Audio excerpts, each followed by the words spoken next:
Ndabasuhuje bene data bakundwa, ni Philibert Ndorimana nk'ibisanzwe. Imana ishimwe ku bw'aya mahirwe nongeye kubona kugira ngo tuganire ijambo ry'Imana. Aya ni amahirwe adapfa kubona umuntu uwo ari we wese. Njye rero natoranyijwe n'Imana, nabyo mbishimiye Imana kubera ko kuri uyu murongo mugari nyine muba mubibona. Ndagira tuganire ku ijambo rero. Uyu munsi turaganira ku mugani w'ikinyarwanda uvuga ngo ugira ineza ukayisanga imbere, ariko turarebera hamwe icyo mu mugani utwigisha dushingiye ku ijambo ry'Imana. Mu byakozwe n'intumwa y'ibice 9 kuva ku murongo wa 39 kugera ku wa 40 handitse ngo Petero arahaguruka ajyana nabo, asohoyeyo bamujyana muri icyo cyumba cyo hejuru. Abapfakazi bose bahagarara iruhande rwe barira, berekana amakanzu n'imyenda Doruka yababoheye akiriho.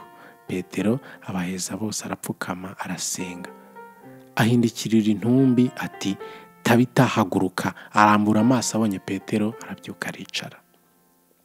Rero no mu buzima busanzwe tujya duca umugani ngo ugira ineza ukayisanga imbere, ariko Bibiliya nayo igira iti kugira neza no kugira ubuntu ntimukabyibagirwe, kuko ibitambo bisa bityo ari byo binezeza Imana.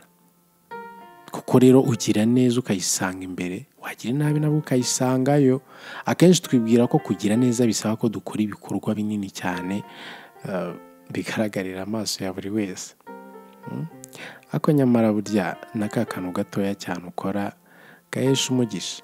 Kugira neza rero si gukora ibitangaza, ntibisaba buri gihe imbaraga nyinshi cyangwa amafaranga cyangwa ibindi by'ubutwari bihambaye cyangwa se ibindi bintu mbega bihambaye, ahubwo akantu gatoya ko karahagije kugira ngo ukore ku mutima w'Imana, cyangwa Imana ikubone, ibone ko nyine hari icyo wakoze. Dufashe rero urugero rw'uyu mubyeyi witwa Tabita. Uyu mugore yari afite impano yo kuboha imyambaro. Ushobora kwibaza uti se kuboha nayo ni impano y'Umwuka Wera? Ariko birashoboka, nayo yaba impano y'Umwuka Wera. Abantu benshi rero muri iki gihe bashaka impano zirenze izo bahawe, kandi izo bahawe ntibazikoreshe. Ugasanga bose barashaka kuvuga mu ndimi.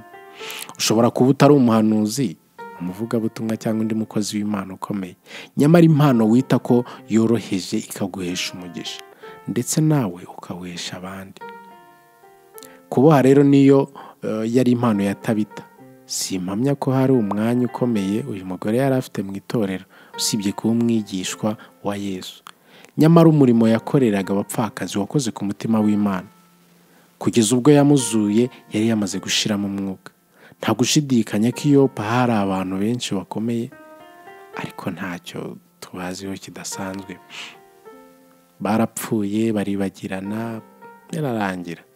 Ako Tabita, uyu mugore wambikaga abakene, yarapfuye, igikuba kiracika. Nta kintu Imana yumva vuba nk'amarira rero y'umukene, imfubyi n'umupfakazi, kandi nta murimo iha agaciro nko kubitaho. Kuri njyewe mbifata nk'ahari iyo dini nyakuri. Ku bwanjye niko mbibona, ntagira untera ibuye, ariko njye niyo dini nyakuri mbona.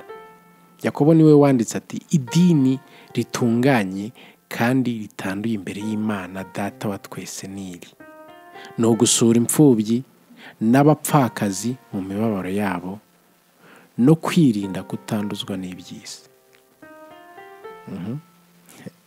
Iyo Tabita abaho gusa ntacyo afasha abakene, ntacyo afasha imfubyi, ntacyo afasha abapfakazi, amateka ye aba yaribagiranye.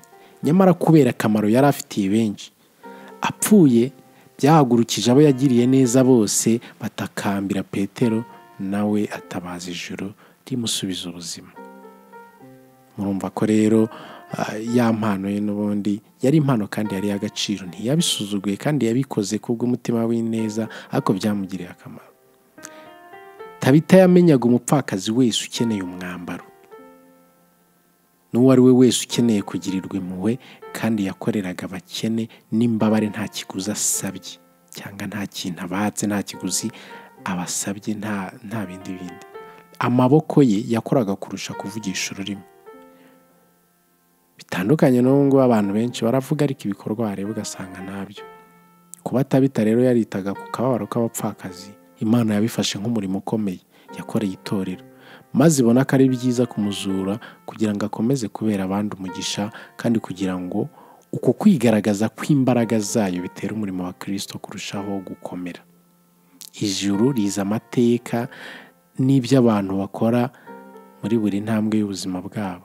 Imana izi ibyo buri muntu akora agirira neza bagenzi be, nubwo yaba ari umuntu woroheje, ndetse n'ibyo akora bikaba bigaragara nk'ibintu biciriritse. Uko waba uri kose ntukisuzugure. Kuba uriho ni ikimenyetso cy'uko hari ikintu ufite Imana ikeneye, kandi natwe bagenzi bawe dukeneye. Ntuzapfane icyo wakaduhaye rero, ntuzapfe ngo ukijyane kandi wagakwiye kugitanga, kandi ntuzapfe udakoreye Imana icyo yakuremeye. Ni ukuri bavandimwe rero, bavandimwe muri Kristo Yesu, ubuzima bwacu twese buzagira iherezo. Ibyo ngibyo byo kuba ubuzima bwacu buzagira iherezo, ibyo byo buri wese arabizi. Iyo tugihumeka rero tuba twumva amafaranga n'indi mitungo yacu bifite agaciro gakomeye. Nyamara iyo umwuka utuvuyemo byose byarangiye. Iyo umuntu yamaze kugenda, ibi byose bihinduka ubusa. Ntise n'ubundi nyine kuba wapfuye uba wagiye. Byose rero bya bindi tuba twiratana, amafaranga, imitungo, ibicyo byose nta kintu biba bikimaze. Byose bihinduka ubusa. Icyo gihe nta na kimwe kiba kigifitiye umuntu akamaro, usibye imirimo myiza yakoze agihumeka. Tabita nyine we amaze gushiramo umwuka, ntacyo amakanzu yari atunze yashoboraga kumumarira ngo abe yakongera kuba muzima. Nyamara amakanzu yahaye abapfakazi yamugiriye umumaro munini cyane, kuko yatumye Imana imugarura mu mubiri. Ibyo umuntu aruhira byose abisiga mu isi, ariko imirimo myiza yakoreye Umwami igenda imukurikiye. Imirimo myiza wakoze ukiri muzima, n'ubundi niyo wapfa, iyo mirimo yo izagenda igukurikiye. Reka nongere ndebe Ibyahishuwe 14. Ibyahishuwe 14 katura umurongo wa 13. Numva ijwi rivugira mu ijuru riti, andika uti, uhereye none hahirwa abapfa bapfira mu Mwami wacu. Umwuka nawe aravuga ati, ngo baruhuke imihati yabo, kuko imirimo yabo ijyanye nabo ibakurikiye. Imirimo myiza rero ntibagirana. Uko wabigenza kose, birashoboka ko nta muntu wari wakubwira ko cyagiye wakoze neza, ariko ineza ntishira. Uwo abana bawe cyangwa se abagukomokaho bazasoroma imbuto z'ineza yawe byanze bikunze. Nyine uko wabigenza kose bazasoroma kuri izo mbuto. Ineza Yonatani rero umuhungu wa Sawuli yagiriye Dawidi niyo yatumye ubwo Dawidi yari ku ngoma abaza abagaragu be ati, mbese hari uwasigaye mu muryango wa Sawuli ngo mugirire neza ku bwa Yonatani? Hari n'umwe waba warasigaye mu muryango wa Sawuli ngo mugirire neza ku bwa Yonatani? Nuko bamuzanira umuhungu wa Yonatani rero wari warasigaye mu ishyamba,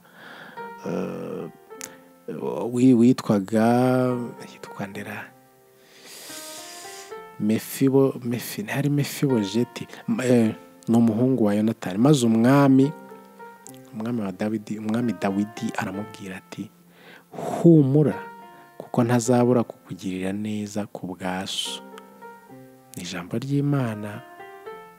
Yonatani, kandi nzagusubiza imisozi y'inyarurembo ya sokuru Sawuli, kandi uzajya urira ku meza yanjye iminsi yose.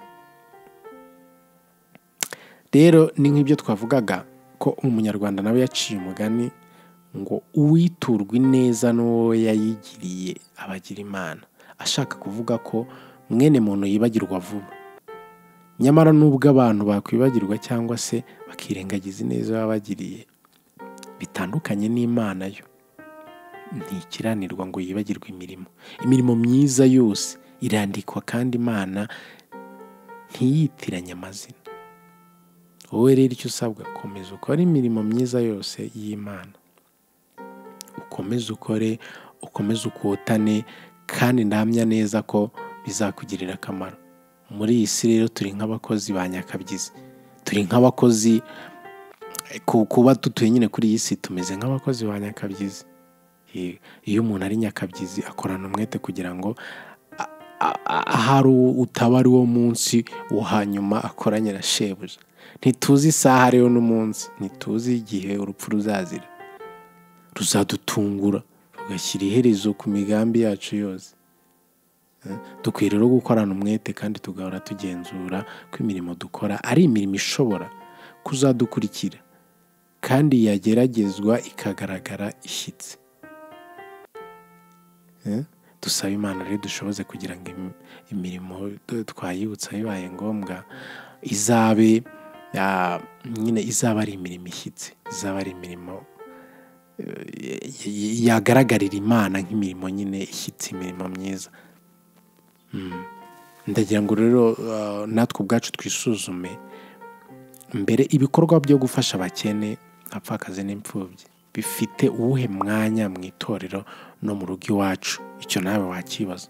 Umwana w'umuntu ubwo azazana n'abamarayika bose afite ubwiza bwe, nibwo azicara ku ntebe y'ubwiza bwe, azabwira abari iburyo bwe ati nimuze mwebwe abo data yahaye umugisha, murage ubwami bw'abatunganyirijwe uhereye ku kuremwa kw'isi. Kuko nari nshonje mukamfungurira, nari mfite inyota mu icyo kunywa, nari umushyitsi murancumbikira, nari nambaye ubusa muranyambika, nari ndwaye muransura, nari mu nzu y'imbohe muza kundeba. Ubwo mwabikoreye umwe muri bene data boroheje bari hanyuma y'abandi, ni njye mwabikoreye.